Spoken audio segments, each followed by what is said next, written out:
Hey y'all, Monk Joseph here with the Broken Buddha, here to do a remake. I am not going to take down the other video on Sikhism. It's more about the history, my experiences and opinions. This is going to be straight up on the Antitheses. And again, because I attend Gurdwara, I do want to say that you have to understand that an Antitheses has a purpose.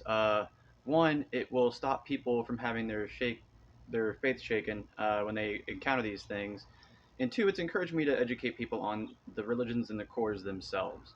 So I mean, every religion goes through these things. It ends up balancing itself, I think, in the end. Even with this one, with Sikhism, I see, the core of what Guru Nanak did, and then I see the five sons of gurus who were elected as sons, who chose that killing was acceptable.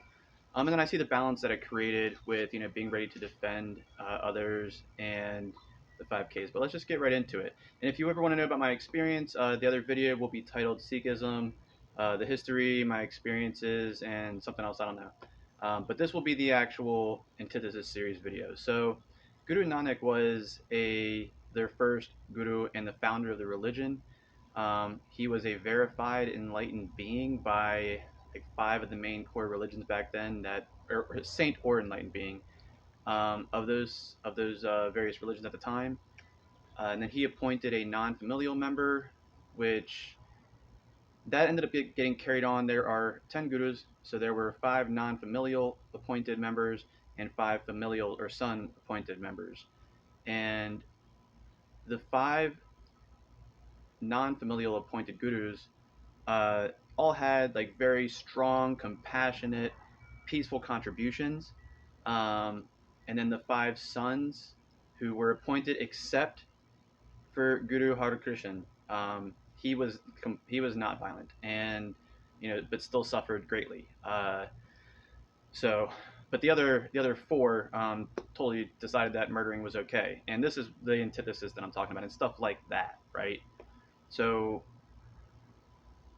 there's a big focus on the gaze. And much like other Eastern religions, if you bring up the gaze, even to like a head of, anybody of the head priests, or I mean, I think it's hit or miss depending on who has the faith to believe in such a thing and who doesn't. But I had the same issue in Buddhism. I mean, I contacted one of the top tier teachers in Tibetan Buddhism, and we're still friends to this day. But he was like, you know, I still enjoy talking to him. He still enjoys doubting me. We still have a friendship, so it's not a big deal. This does occur in multiple religions. At one point, I think I did compare it to walking into a Christian church and saying you saw the face of God, but seeing the face of God is not part of the Christian religion, so it's not the same. This is supposed to be a major core of that religion, and whether you're talking about realization, enlightenment, Jivan Mukti, whatever you call it, the gaze, it doesn't matter what you call it, moksha, it doesn't matter what you call it. We're talking about the same thing. And in Eastern religion, it just takes on different names based on the language that you're speaking. So there is a very low lack of faith or belief in the gaze, which is a huge part of Japji. I mean, if you read it after you've experienced it, it's a completely different book, I'm sure, than I remember reading it. I mean, I've been listening to Japji for like 15 years. And I remember hearing it. I mean, it was just like beautiful, poetic words falling on pretty much deaf ears.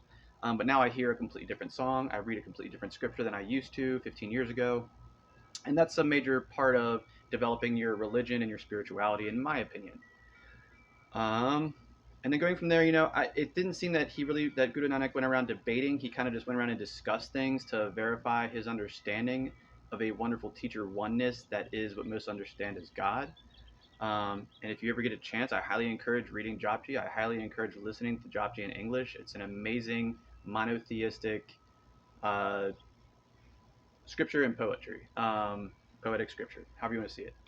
And again, like I said, the antithesis going full circle and creating balance. I do see Sikhism as the strongest monotheistic warrior of God religion.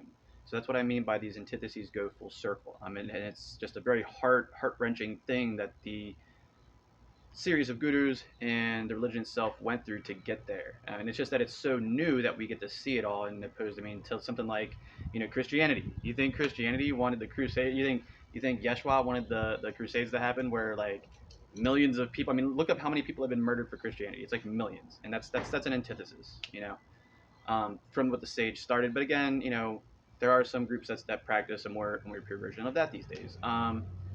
And again, everyone's religion is each to their own. We don't shame each other for not wearing the 5Ks. But moving forward, anybody who doesn't have their 5Ks, I'm gonna pretty much not argue with you, because it's weird for me to be embracing things within a religion deeper than others that are trying to debate me out of it. Okay, so and let's go right into the 5Ks, because I see that also as an antithesis. You're not supposed to have attachment. There are five thieves, which is one of the reasons I'm there, is to understand the five thieves and get away from it. Attachment, lust, greed, anger, and ego. Now, if you have to wear these, I mean, I got attached to my kata immediately. Like, so I mean, there is a sense of attachment to the 5Ks, and this was created by the last guru. So this is not something that came about from Guru Nanak. It was, there were 9 gurus before that did not practice the 5Ks, and then bam, last one says we all got to do it. So be careful. I'm not going to say it's wrong. Just be careful not to get attached to these things. I mean, I remember when I was offered to pick a kata from the head priest, and I mean, I saw this one. It was beautiful. It was amazing. It was hard stainless steel. It would last, but it wasn't the perfect right size, and I felt my heart getting attached to it. That's what I mean. And immediately he was like, "Are you sure you don't want that one?" I went, "Dude, I'm too attached to it. I'm trying to be right here and be righteous here. So no, I don't want it. I'm too attached. This one fits better. It's a little thinner, but it's serving the purpose." Like even today, I was using my kata. I was talking on the phone with the doctor, and they frustrated me, and I started to get angry. So I grabbed my kata. I put it on my wrist, and it helped me control myself from engaging anger and paying attention more. Um, so yeah, it's not so much. And like I said, I enjoy it as a Westerner because I need to lose the ego by not shaving to be pretty all the time, or not cut my hair so no one can see I'm bald all the time, or be reminded to be a little more virtuous, or remember not to hesitate. Because in modern culture, like you, we are told like not to intervene with things, and a lot of times we kind of question if we should. And this reminds me not to hesitate or question, just go and then ask questions later. Same thing with the cleanliness thing. I get a little depressed sometimes, so having the kanga reminds me to make sure, even if I don't feel like it, you're within Wahaguru. You got to be clean, stay clean. And then obviously, as a Westerner who grew up being taught that uh, being sexually out of control is not only acceptable but should be superseded to like your family. That's what I was taught growing up as a Westerner. So having the cacheta on, reminding me to only bed my wife or nobody if I don't have a wife, is good for me. It's healthy for me. It's good for my ego. It's good for my growth as a human being in general. So, and in case you don't know, that is the severity. When people ask why I'm here studying the five thieves so severely, I mean, I was taught to, I was taught to live in the antithesis of what Sikhs believe. I was taught that, your lust and desires and attachments are more important than your parents, are more important than your children, are more important than your religion, everything. And I don't agree. And I don't think I should have been taught that. But I've grown and I learned, and I get to grow like this. So let's keep moving on. But again, guys, obviously, if your 5Ks are there to remind you of things, but don't let yourself be attached to it, and that's a very fine line to walk. So that's one of the other antitheses, and that's really all I got. I mean, as I mentioned before, you know, there was a lot of the sun appointed gurus that chose to go out and murder. They weren't just defending stuff. They were choosing to go out and kill people because they let the Muslims bring them down to their level. And that's how I see it. I mean, you have Mughal emperors torturing women and children, enslaving women and children. And, obviously they had to defend and free them some of the times, but there were some times where they just went out and murdered people with guerrilla tactics.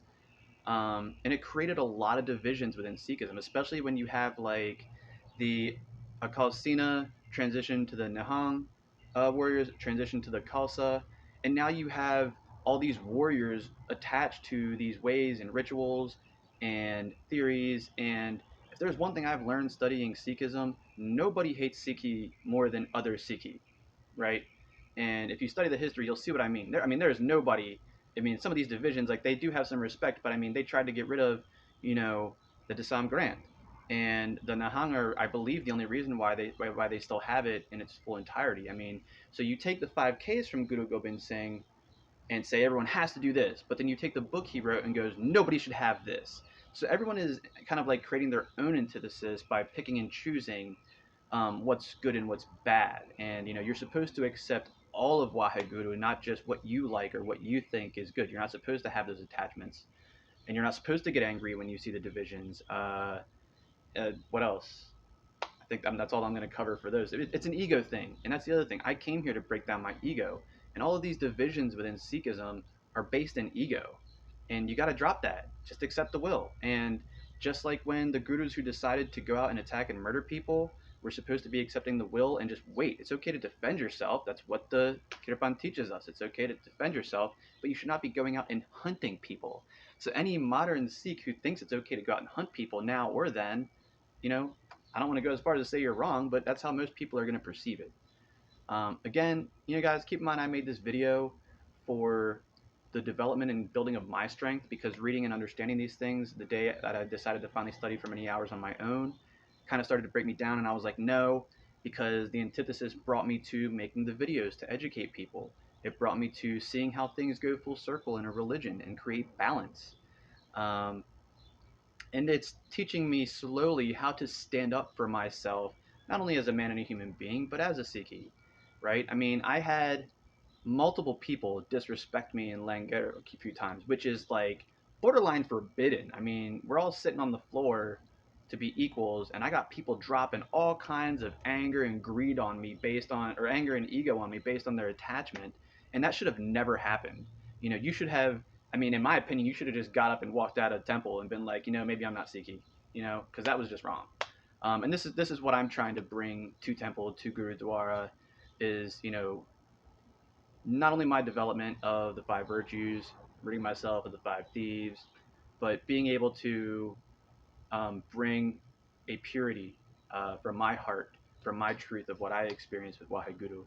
Um, and yes, that's what a lot of this series is about, is just bringing the purity back. And if you go back and watch the other ones in the other religions, I'm not shaming anybody, just like I'm not shaming anybody in this. I'm trying to bring about, a renowned purity. And that's one of the necessities I see with Guru Nanak. A lot of times over tens or hundreds or a few generations of any religion, it just gets capitalistically out of control. Um, it gets, you get all these hierarchies and people trying to pass things through bloodlines.